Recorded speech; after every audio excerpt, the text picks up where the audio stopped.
the fears and frustrations of estate agents in 2019 and going forward, where do you think agents can enjoy their job more, get more money, and basically have a better life?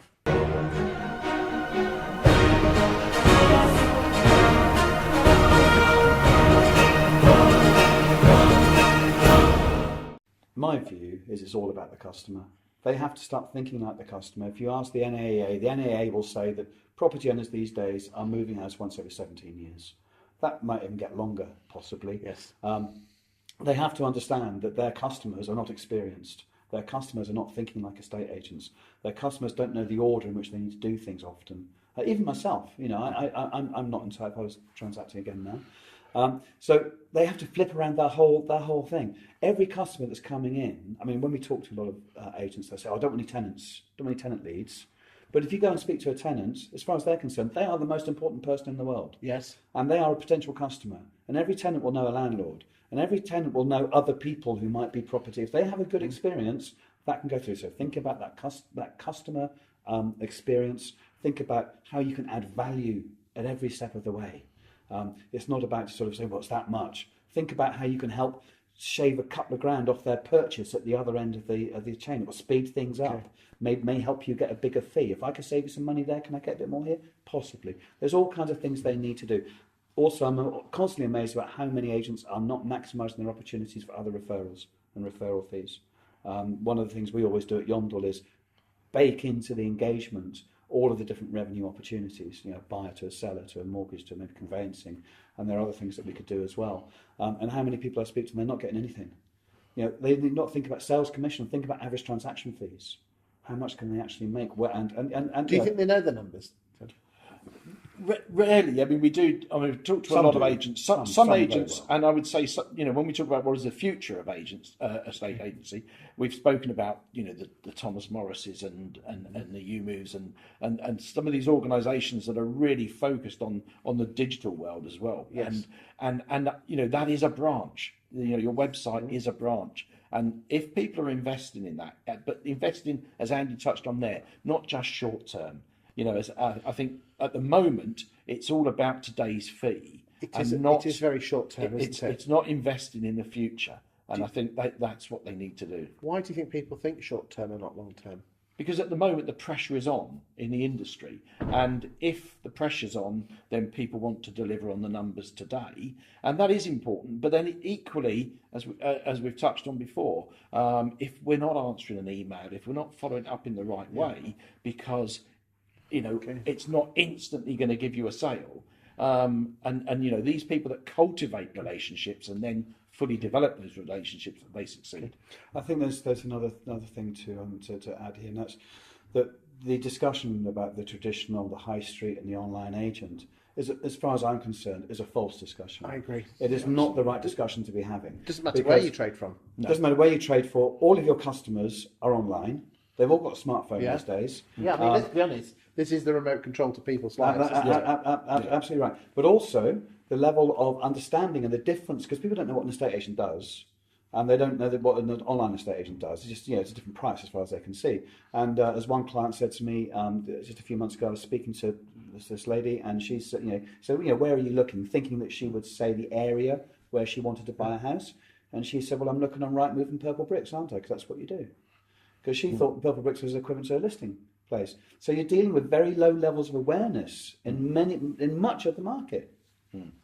So, but the short-term thing, I think it's not because the market's just hardened in the last 12 months. I think that is a generic thing from society. I think you're very right. Possibly, yeah. I think absolutely right. So, do you think we lack self-awareness? As agents? Yes. Yeah, I mean, you could. I mean, a lot of agents, when they talk about online and hybrid, and every agent is online. Yes. So again, it's not a point to be. So you come back talk about the customer. So how the hell do we as agents get inside people's heads?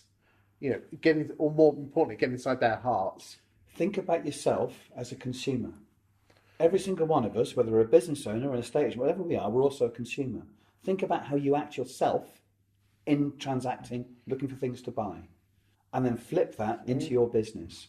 Because I so often see a complete disconnect between how people behave in their social life, Yes. outside of the work environment, Yes. and what they actually offer to their customers. Well, it's a bit like their marketing, because that's my specialisation. People ignore adverts, but they expect their advert to be looked at. Yes, exactly right. Yeah, Exactly yeah. the same thing. I stand in front of people and a room full of business owners and say, how many of you have used live chat? All the hands go up. Keep your hands up if you offer that to your customers. All the hands come down. Enormous disconnect. And Yeah, therein because they lies- don't think it's not my customers do that. Yes, But But they do it also, themselves, I think possibly. as well, traditionally, an estate agent has got a good knowledge of the estate agency in estate agency sector, but they then tell their prospective clients about that, and maybe there needs to be more listening, Yeah. and then reacting rather than, do you want to sell your house? Yeah. It's all sell, sell, It's, isn't it? it's emotion. Understand where the person is coming from, because in society there's people that have to sell, there's people that want to sell, and I think by taking the time to develop the softer part of the relationship would lead to more success. One of the other areas we're looking at is around the idea of lead scoring, so propensity to sell, for example. Yes. If someone's coming in there inquiring, we don't know at that point whether they're desperate to sell or whether they're thinking it could possibly happen sometime in the next 2 years. So looking at building a kind of a roadway, if you like, which enables that relationship to start, and then it's down to the agent to keep contact with Yes, them. that's the killer one, isn't it? If it's not now, especially valuers, if they're not getting it now. But even outside of property, with a Yomdel client where we had, they needed people that 18 years plus, and they didn't see value in these inquiries they're getting from 16 and 17-year-olds. And we were saying, well, surely these are the people you could start marketing to. Well, it's the same in a estate agency, isn't it? Yeah. They just A tenant will become a buyer at some time. or possibly. someone nothing to sell, or Yeah. I could scream at these agents. Yeah. And then Yeah. we, in a previous video, if you check out our YouTube channel, 52% of emails weren't being responded to when you mystery shopped 26,000 agents, and 1 in 10 phone calls.